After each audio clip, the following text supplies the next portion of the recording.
மீனராசிக்கு இந்த சனி பயிற்சினால் ஏற்படக்கூடிய பலன்கள் என்னங்கிறத பார்ப்போங்க.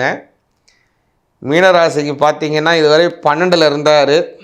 விரயம், அது எப்படியான விரயம், செலவு செலவு செலவு, எதை தொட்டாலும் செலவு, தொடலைனாலும் செலவு, பார்த்தா செலவு, பார்க்கலைனா செலவு, நின்னா செலவு, உட்காந்தா செலவு, படுத்தா செலவு, பேசினா செலவு, பேசலைன்னா செலவு, எதை எடுத்தாலும் செலவு தான்.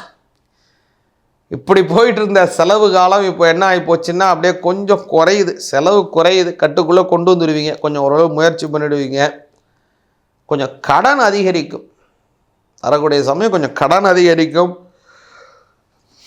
என்னங்க கடன்லாம் சொல்கிறீங்க அப்படின்னு நினைக்காதீங்க, இல்லை நன்மை இருக்குது. என்னென்னா உங்கள் ராசிநாதன் 5ஆம் பாவத்துக்கு போயிடுவார். அவர் 5ல் போய் 9ஆம் பார்வையை உங்களை பார்ப்பார். அதனால் பொருளாதாரம் உயர்வுகள் இருக்குது, அதனால் வளர்ச்சிகள் உண்டு, நன்மைகள் உண்டு மீனராசிக்காரங்களுக்கு. அதே மாதிரி திருமணமாக வேண்டியவங்களுக்கு திருமணம் நடக்கும். கல்யாணமாகி ரொம்ப நாளாக பிரிஞ்சு இருக்கீங்களா, மறுபடியும் ஒன்று சேருவீங்க. அதே மாதிரி கருத்து வேறுபாடுடன் பிரிந்து இருக்கக்கூடிய நண்பர்கள் மறுபடியும் ஒன்று சேருவீங்க. பல இக்கட்டான சூழ்நிலைகளை மாற்றக்கூடிய ஆற்றல் உங்களுக்கு உண்டு. இஷ்ட போகங்கள் சித்தியாகும். குடும்பத்தில் பல சௌக்கியங்கள் ஏற்பட போகுது. அதே மாதிரி வேலை செய்யக்கூடியவங்கள்ட்டெல்லாம் ஒரு நல்ல மதிப்பு, பல நல்ல விஷயங்கள் ஏற்பட போகுதுங்க மீனராசிக்காரங்களுக்கு. முக்கியமாக மீனராசிக்காரங்க இப்போ 7.5 சனி நடக்கிறதுனால கொஞ்சம் கவனமாக இருக்கணும். நீங்கள் செய்ய வேண்டியது ஒவ்வொரு சனிக்கிழமையும் சனி பகவானை கும்பிடுங்க. சனிக்கிழமை சனி பகவானை கும்பிடுங்க.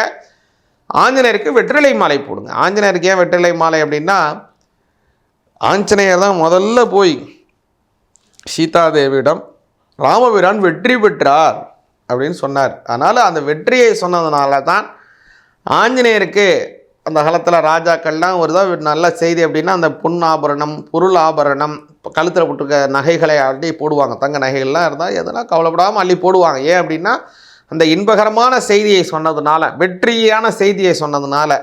அதனால் அந்த வெற்றி செய்தி சொன்னதுனால அந்த இடத்துல எதாவது கொடுக்கணும்னு நினைக்கிறா. ஆனால் அசோகவனத்தில் இருக்கக்கூடிய சீதாதேவி ஆல்ரெடி வரக்கூடிய சமயத்துலலாம் ஒவ்வொரு இடத்துலையும் ஒவ்வொரு அணிகளை போட்டு எது வழியாக நான் போயின்னு இருக்கேன் அப்படிங்கிறத அறிகுறியாக ராமருக்கு உணர்த்தினாள். ஆனால் இந்த சமயத்தில் அவள்கிட்ட கொடுக்கறதுக்கு ஒரு அணிகலனும் ஆபரணங்களும் அல்ல. அதனால் அந்த இடத்துல விளைந்திருந்த தொங்கி கொண்டிருந்த வெற்றிலையை சுற்றி கொடியாக போட்டு அப்படியே மாலையாக ஆஞ்சநேயருக்கு போட்டார். அதனால் சீதா பிராட்டி போட்டது அந்த மாலை, அந்த வெற்றிலை மாலை. அதனால் நாமும் போட்டு வந்தோன்னா வாழ்க்கையில் வெற்றி நிச்சயமாக நமக்கு கிடைக்கும். சிவாய நமக.